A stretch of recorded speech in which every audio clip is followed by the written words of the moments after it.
এখন আমরা কোষে দেখি 12-এর দশম শ্রেণীর কোষে দেখি 12-এর 16-র একের দাগের অঙ্কটি সলিউশন করব। দেখো অঙ্কটি রয়েছে একটি নিরেট অর্ধগোলকের আয়তন এবং সমগ্রতলের ক্ষেত্রফলের সংখ্যামান সমান, গোলকটির ব্যাসার্ধের দৈর্ঘ্য কত তা নির্ণয় করতে বলেছে।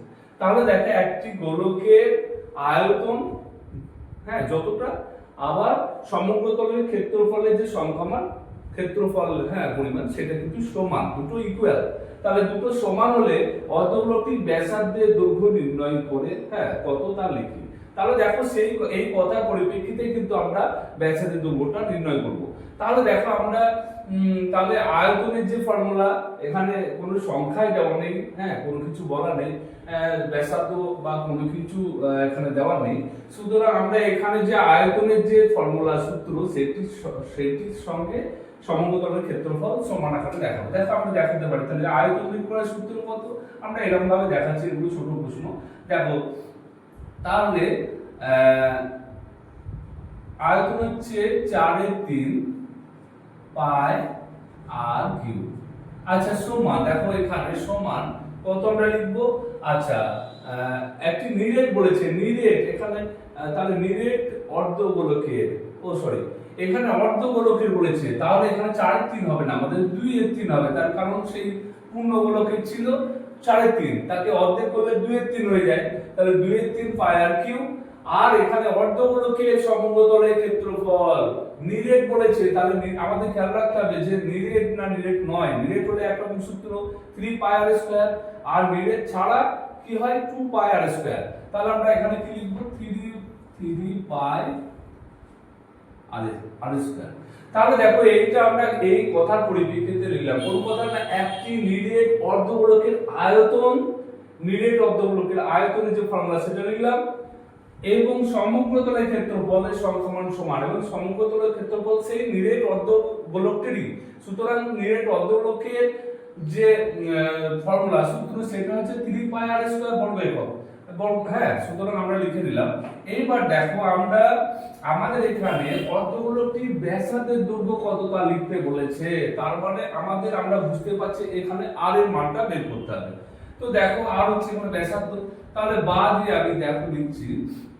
এইবার দেখো এখানে কি রয়েছে, এখানে দেখো পাই আর এখানেও পাই রয়েছে, আমরা আউট করে দিতে পারি বা এরকম ভাবে লিখতে পারি। দেখো আর কিউ সমান এখানে দেখো যদি আর কিউ সমান দিই তাহলে কি হচ্ছে, দেখো পুরোটা আমরা কি করতে পারছি, এখানে আর কিউ সমান, এখানে এই যে গুণ আকারে আছে এটা ভাগ আকারে হয়ে যাবে। এবার 3 পাই আর স্কয়ার বাই নিচে কত হলো 2/3 পাই। এইবার দেখো এইটা যেমন এইদিকে কোণে রয়েছে, সুতরাং এইদিকে যদি আমরা নিয়ে চলে আসি তাহলে এখানে গুণ আকারে আছে, তাহলে সেটা কি হবে ভাগ ঘাটে। আমি আগের লাইনে নিয়ে চলে আসতে পারতাম। দেখো এইটা যেমন এই দিক থেকে এইটা আছে, এই দিক থেকে এইদিকে নিয়ে আসলে কি হবে একই ব্যাপার। এই দিক থেকে দেখো যেমন এই সংখ্যাটা 2/3 পাই আর কিউ এর সঙ্গে গুণ আকারে ছিল, এইদিকে নিয়ে আসলাম নিচে বসালাম। সেই রকম এখানে যেমন 3 পাই এদিকে রয়েছে, তার সঙ্গে আর স্কয়ার গুণ আকারে আছে, তাহলে সেই আর স্কয়ার কে যদি আমরা এইদিকে নিয়ে আসি তাহলে কি হয়ে যাবে বাই আর স্কয়ার হয়ে যাবে। হলো?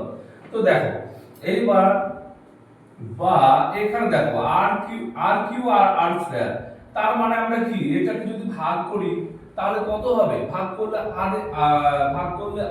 আর একটা আর থাকবে। কি করে দেখো আমরা যদি আর কিউ, এখানে আর কিউ ভেঙে দেখাচ্ছি, এখানে আর স্কয়ার, তো আমরা সমাধি এরকম তো লিখতে পারি আর গুণিত আর, আর এখানে হচ্ছে আর গুণিত আর, তাহলে এ আর কেটে গেল। তাহলে এখানে কয়টা আর পড়ে রইল, r/1 আর সমান হচ্ছে কি আর, তাহলে এই আরটা আমরা পেলাম এখানে। দেখো এবার আর সমান এবার আমরা ক্যালকুলেশন করব।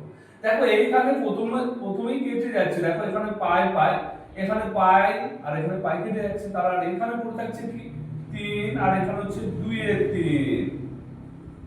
তার মানে দেখো সমান এখানে কি আছে, এখানে যেমন 2/3 একটা ভগ্নাংশ, উপরে কি আছে, উপরে 3/3 কিছু না মানে 1 আছে, তাহলে ফার্স্ট ইন প্লাস 3 3 কে 9 আর 2 কে 2 এর সঙ্গে এক গুণ করলে 2 সমান 9 কে আবার 2 দিয়ে ভাগ, তাহলে 9 কে 2 দিয়ে ভাগ করলে 4 2 8 আর 1 থাকছে 10 এর বাদে 0 5 2 10।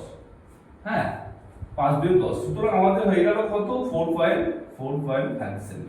তাহলে আমাদের অর্ধগোলকটির ব্যাসার্ধের দৈর্ঘ্য কতটা নির্ণয় করি। আমরা এখানে লিখতে পারি অতএব অর্ধগোলকটির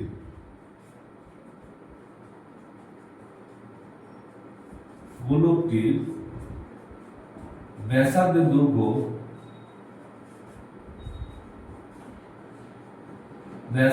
দৈর্ঘ্য সমান কত 4.5 সেমি। তাহলে অর্ধগোলকটির ব্যাসার্ধের দৈর্ঘ্য 4.5 সেমি।